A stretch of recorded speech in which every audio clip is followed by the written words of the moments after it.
Olá, seja bem-vindo à Automation Academy. Eu sou o professor Samuel Moreira e nós estamos estudando conceitos sobre redes industriais.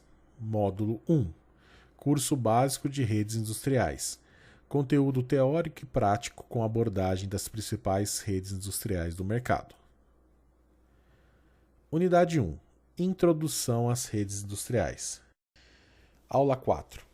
Meios físicos de transmissão de dados. Bom, para entender o que é uma rede industrial, é muito importante que você estude o conceito dos meios físicos de transmissão de dados.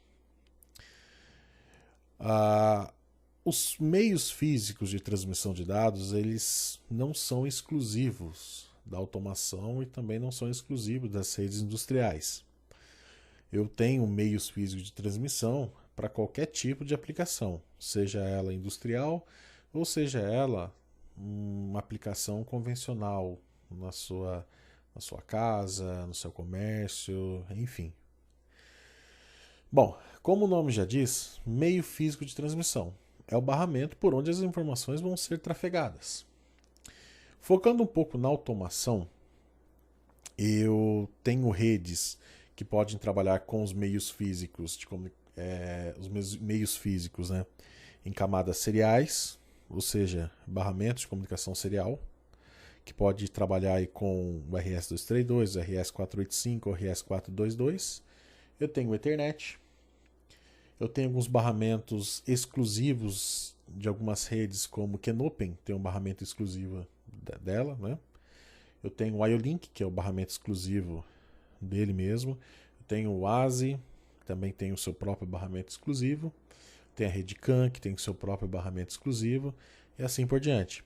Mas, falando genericamente, nós temos comunicação serial, que é um meio físico de transmissão de dados, e Ethernet.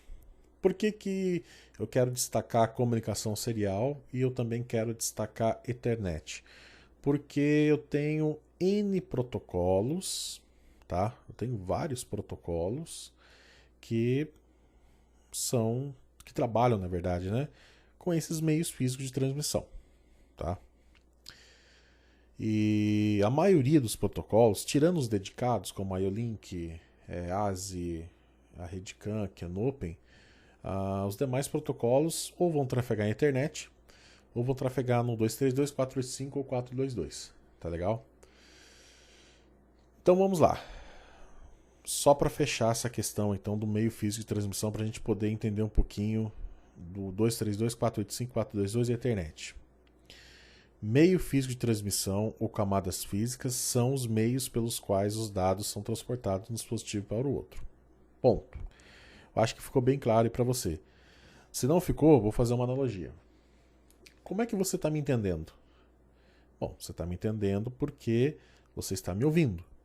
Bom, mas como é que você me ouve? Porque, né, no seu ouvido está chegando ondas sonoras, ondas mecânicas, certo? Mas essas ondas sonoras, essas ondas mecânicas vão ser trafegadas por que meio físico? Pelo ar. Ou seja, o ar é o meio físico pelo qual as ondas são trafegadas, certo? Se você estiver lendo esse slide, eu estou transmitindo informação para você, né? Neste caso, o método ou meio físico de transmissão é a tela do seu computador, você entendeu? Ou seja, onde os dados vão ser trafegados?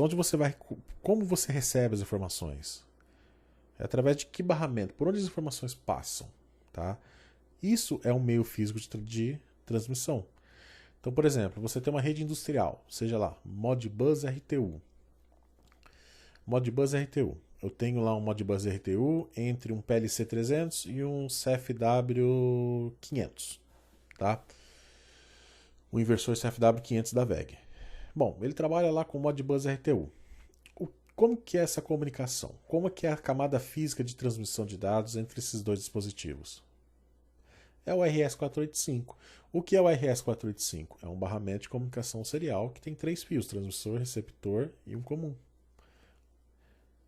Ou seja, são 3 fios que é o meio físico de transmissão, e nesses 3 fios vão trafegar N bytes, né? Ou seja, vão trafegar vários bytes, e esses bytes serão atrelados a um protocolo de comunicação, que é o assunto da próxima aula. Essa aula a gente está fazendo um resumo sobre o meio físico de transmissão. Tá? Então, por exemplo, como pode ter lá um PLC 300 com um CFW500 usando o Modbus RTU, que é o protocolo, né, que trafega no 485, que é uma comunicação serial, ou seja, o meio físico é o RS485, tá? Que é a comunicação serial. Detalhando um pouquinho mais, por exemplo, o RS232. Você está observando aí, nesse momento, que o RS232 faz uso de um conector chamado DB9. Ah, professor, tem que ser necessariamente o conector DB9? Não. Comunicação serial entre os dispositivos, você vai perceber que às vezes pode ser que ele trabalhe com o conector DB9, e eu já vi, por exemplo, dispositivos que trabalham com o conector RJ11. Nossa, professor, mas aquele conector de cabo telefônico, sim, é só conexão. Os dispositivos industriais, às vezes, eles gostam de usar o conector RJ45, o conector RJ11, ou aqueles bornezinhos onde você interliga somente os fios, você entendeu? Não importa. Ou então o DB9, que é o clássico, né? Então, assim, se eu falar de RS232, pode ser que eu tenha outros modelos de conexão, mas o clássico é o conector DB9, que é esse conector que você está vendo à sua esquerda aí, que é um conector com 9 pinos. E do seu lado direito você tem um esquemático aí como que é interligado as duas pontas, né? Por exemplo, PLC com uma IHM, PLC 300 com IHM, PWS 5610T, por exemplo, uma IHM antiga aí da VEG, que eu lembro que tem comunicação serial. Como é que você pode fazer? Bom, de um lado eu tenho uma conexão, pode ser macho ou fêmea, né? E sai o TX dessa conexão, por exemplo, lá do CLP, certo? E ele vai para o RX da IHM, ou seja, 3 no 2, e depois o inverso, o TX da IHM no RX do CLP, fazendo, né, um cabo cruzado, e o GND no GND, ou seja, 3 no 2, 2 no 3 e 5 no 5. Tá? Então uma comunicação clássica, aí, que é o RS232, é uma comunicação serial. Tá? São basicamente aí 3 fios nesse modelo. Há casos onde você usa os 9 pinos do conector DB9, sim, há casos que você utiliza todos os pinos, mas a comunicação clássica utilizando 232 seriam esses 3 fios aí, tá? Fazendo esse cruzamento entre RX e TX. Você pode usar o conector DB9 ou você pode usar um RJ45, RJ11, você pode interligar direto no borne, fica a seu critério, mas no comum aí, no dia a dia aí, utiliza-se um conector DB9, tá? Como é que é a transmissão a transmissão das informações? É uma transmissão serial, ou seja, bit a bit, byte a byte, tá? Aí tem algumas regras que nós vamos estudar posteriormente, tá? Tem algumas configurações que você tem que fazer. Um ponto importante nesse meio físico de transmissão, né, que é uma comunicação serial, é que o RS232 é uma comunicação padronizada ponto a ponto, ou seja, CLP com IHM, morre aí, somente os dois, ou seja, você não consegue conectar mais nenhum tipo de dispositivo, ou seja, é ponto a ponto, ou seja, é um nó de um lado, CLP, e um outro nó do outro lado, é a IHM, os dois estão interligados. Esses dois nós, quando eu falo nó, gente, seria um dispositivo na rede, tá? Ou seja, esses dois pontos estão interligados, ponto a ponto, e eu não posso conectar nenhum outro tipo de dispositivo, tá? Evoluindo mais um pouquinho, nós temos uma comunicação serial também, que é um barramento aí com 3 fios, tá? Você pode utilizar o DB9, você pode utilizar um conector, você pode fazer do jeito que você imaginar. Aliás, quando eu falo você não, né? Os fornecedores, né? Os fabricantes de dispositivos, cada um gosta de trabalhar de algum jeito. Eu já vi CLP que tem conector para os 3 fios, já vi CLP que tem o RJ11, já vi CLP que tem o RJ45. Você bate o olho e fala, nossa, é Ethernet. Não, às vezes é o RS485, tá?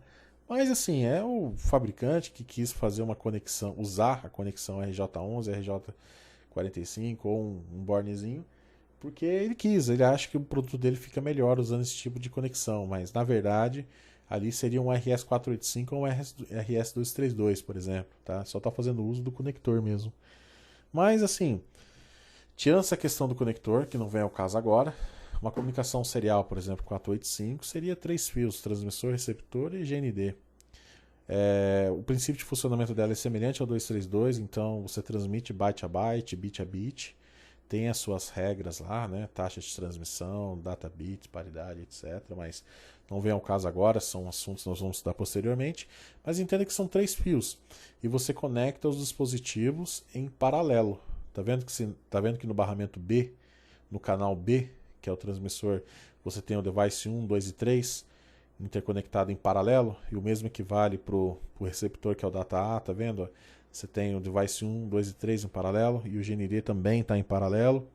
Ou seja, você tem um nó mestre, que seria um dispositivo mestre na rede, que controla dispositivos escravos, que seria o device 1, 2 e 3. Ou seja, um nó mestre e um nó escravo. Já vai se acostumando com esse termo também, tá? Um nó mestre que controla 3 dispositivos. Eles estão interligados em paralelo no mesmo barramento do nó mestre.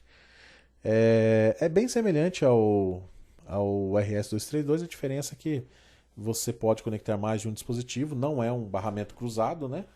Mas a transmissão de dados ela é semelhante, que é uma comunicação serial, é uma transmissão serial, né? Mas fisicamente o que muda é que no 232 você tem um par cruzado, né? Aqui nesse caso é tudo em paralelo, ou seja, é o mais no mais, menos no menos. No outro lá era TX no RX, RX no TX, ou seja, era cruzado. Aqui não, aqui é o B com B, A com A. E você pode interligar mais de um dispositivo em paralelo, tá? Quantos dispositivos? Qual a quantidade? A quantidade que o nó mestre suportar. Tem PLC que aguenta 30, tem CLP que aguenta 20, não sei. Vai depender do fabricante. Você tem que fazer uma análise lá no manual do fabricante, tá? E outro ponto importante também para diferenciar o 485 do 232 é que o 485 é um barramento de transmissão de dados para longas distâncias, né? Agora o 232 não, o 232 é ponto a ponto e tem que ser bem curtinho. Agora o 485 não, o 485 é para longas distâncias. Tanto o 232 quanto o 485 quanto o 422 são interfaces de comunicação, meios físicos de comunicação antigos, tá? Pô, professor, mas está falando de um meio físico antigo? Sim, mas são muito utilizados atualmente. Por incrível que pareça. Você vai lá que vai comprar um inversor novo, vai lá na VEG e compra um CFW500. De forma nativa ele já vem com o módulo de comunicação Modbus RTU trabalhando com o RS485. Você acredita? Já vem de forma nativa. Se você quiser comprar um módulo para Internet IP, Modbus TCP, você tem que pedir separado. Inclusive o módulo é mais caro que às vezes que o próprio inversor, tá? O módulo de comunicação. Mas enfim. Então, ainda é utilizado, tem HMs que tem comunicação serial, tem PLC. Se você for comprar um DVP14SS2 da Delta, ele vem com comunicação serial. Você acredita? Se você comprar dependendo do S7200, ele vem com comunicação serial também, dependendo da família que você comprar. Para usar Profibus DP, você entendeu? Que é uma outra rede, né? Ou seja, comunicação serial é antigo, sim, mas no meio da automação utiliza-se bastante, tá? Saindo um pouco da comunicação serial, nós temos a Ethernet, né? Que é a padrão que basicamente todo mundo utiliza hoje e é a tendência no futuro. Por mais que nós tenhamos ainda muitos dispositivos com comunicação serial, sim, nós temos muitos dispositivos. A comunicação à internet é a tendência. Por quê? É muito mais fácil, muito melhor, você consegue conectar muito mais dispositivos, seu controle é melhor. Na 485 e na 232 você tem muita interferência de campo eletromagnético, é um barramento complexo de se gerenciar. Quando você parte para a internet, você está conectado a um switch, a um roteador, é um negócio muito mais robusto, muito mais sofisticado, você entendeu? Então, você faz o controle por TCP/IP, que é muito melhor, tá, gente? Então, a Ethernet, ela é uma comunicação que é semelhante. ao que você, por exemplo, você está usando se você estiver usando, por exemplo, conexão com cabo aí no seu computador, né? Você está usando a Ethernet. A diferença é que você está usando o protocolo TCP/IP com outros protocolos, né? Está trafegando outros tipos de dados, tá? Mas a mesma internet que você tem no seu computador que você está usando aí para assistir esse vídeo, usando para ter conexão com a internet para poder assistir esse vídeo, você também pode usar esse mesmo modelo de comunicação Ethernet para trabalhar com dispositivos industriais, como por exemplo CLP, IHM. A diferença é que vai mudar o protocolo, você entendeu? Ali vai ser Ethernet? Vai, mas você vai trabalhar com protocolo industrial, como Profinet, Ethernet IP, DeficeNet e assim por diante. Ou seja, o meio físico de comunicação pode ser serial, pode ser Ethernet, e tem os dedicados para a rede industrial, que é o do IO-Link, tem o que é dedicado, o ASI que é dedicado, o Kenopen que é dedicado. Por mais que o IO-Link e ASI é considerado um protocolo, né, mas ele tem o seu próprio meio físico de transmissão de dados, tá? Ou seja, a rede IO-Link ela tem o seu protocolo IO-Link, porém ela tem o seu próprio barramento exclusivo, não faz uso do Ethernet e da comunicação serial, que são os meios físicos de transmissão genéricos, né? Então, assim, falando dos genéricos, eu estou falando de Ethernet e comunicação serial, que é 485, 232 e 422. Aí você pode trafegar em N protocolos, Profinet, Profibus-DP, você pode trafegar aí Modbus RTU, ou protocolo FINS da ON, comunicação nativa, socket TCP/IP, TCP/UDP, vai embora, tá? Agora nós temos os nativos, né? Aí os nativos vai depender daquela rede. A Kenopen tem o seu meio físico nativo, não tem nada a ver com o padrão 485 e 232, é o barramento dela, tá legal? Um ponto importante é que esses meios físicos aí que são genéricos, Ethernet e comunicação serial, são meios físicos que você encontra nos computadores, né? Então, assim, você vai comunicar um sistema supervisório com CLP, ou você usa comunicação serial, ou você usa Ethernet. Você entendeu?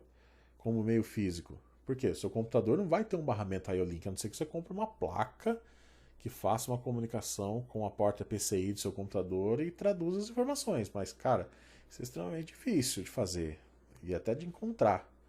Então, assim, a comunicação padrão é Ethernet, que é a comunicação de rede convencional que nós temos hoje, e a comunicação serial. Roda-se muitos protocolos, mas muitos e muitos protocolos nesses meios físicos aí, que eles são genéricos, né? E você pode comunicar os seus dispositivos tranquilamente pelo computador. Você entendeu? Agora, se você for fazer uso de uma rede IO-Link, for fazer uso de uma rede ASI, uma rede Kenopen, por exemplo, aí é melhor você não comunicar direto com o PC. Aí é melhor você comunicar com o CLP, você comunica o seu CLP com esses dispositivos, e depois do CLP você transmite via Ethernet, por exemplo, o supervisório, porque o CLP geralmente ele tem um canal Ethernet e às vezes ele tem um canal Kenopen. Então olha só que legal. Você usa o canal Kenopen para poder conversar com o inversor, por exemplo, trocar dados com o inversor, traduz essas informações e manda via Modbus TCP para o supervisório, por exemplo. Tá vendo? Aí você pegou as informações lá do Kenopen e transmitiu para o supervisório, mas não foi de forma direta, foi de forma indireta, ou seja, você usou dois meios físicos de transmissão. Você usou um meio físico de transmissão do CLP para com o inversor usando o Kenopen, que tem um meio físico exclusivo dele, né? Da barramento CAN. E você usou o meio físico Ethernet para transmitir as informações do CLP que foram convertidas, né, do Kenopen para Modbus TCP. Aí você transmite do CLP para o computador via Ethernet. Ou seja, você usou dois barramentos físicos. Você está enxergando as informações do inversor, mas não de forma direta, e sim de forma indireta. Bom, espero que você tenha entendido então o que é um meio físico de transmissão. E essa aula é mais um resumo. Vamos ter muitas outras aulas aí que vai abordar profundamente o que é a comunicação serial.